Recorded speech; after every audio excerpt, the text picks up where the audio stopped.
Here's my statement to everyone. To all of you, to those fans of TVJ who were fans of TVJ.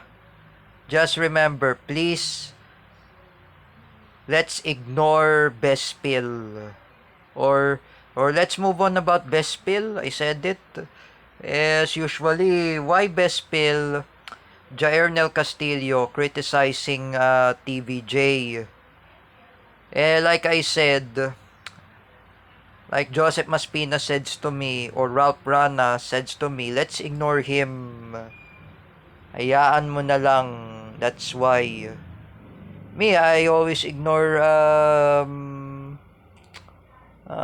Best Pill, right? Jaernel Castillo. Because recently, that Best Pill, Jaernel Castillo, he mentioned about Sir William Ducut. And he calls me Down syndrome. You know, Best Pill, Jaernel Castillo, ha? Leave Shania Kiana alone. I say to you, Best Pill. You know, Best Pill, how many times that Terra Francisco is asking you to stop? You didn't learn how to move on, Best Pill. Even that show of Tahanang Pinakamasaya, Tape Incorporated, Paulo Contis, Buboy Villar, Betong Sumaya, and Isko Moreno. What is the reason, Best Pill, about the show of Tahanang Pinakamasaya? Remember, Best Pill, that Vico Soto had already told to the NBI and the PNP anti-cybercrime group and NBI cybercrime division that you are going to be sued on cyber libel, Best Pill. Recently, that Pasig City Mayor Vico Soto had already filed the cases against Best Pill, Jaernel Castillo.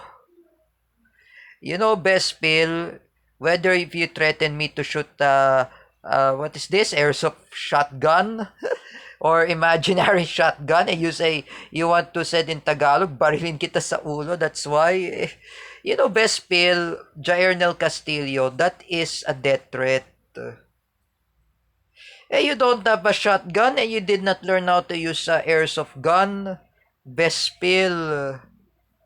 You know, Best Pill, I say to you, whether you like, if you make an enemy in social media, you better be deserved in the prison. I'm telling you.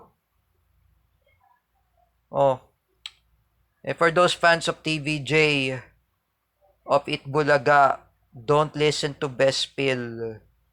If you see in his Facebook, block him, ignore him. Just ignore. I do not want to criticize. I advise to all of you, block Best Pill, Jaernel Castillo. He's really a bully.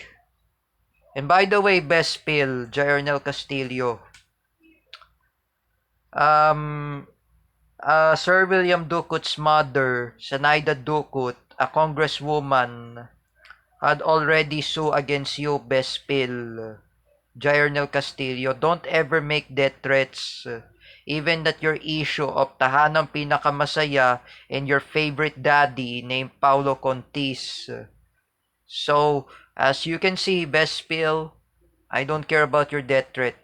Go to hell, I don't care about your fucking death threat.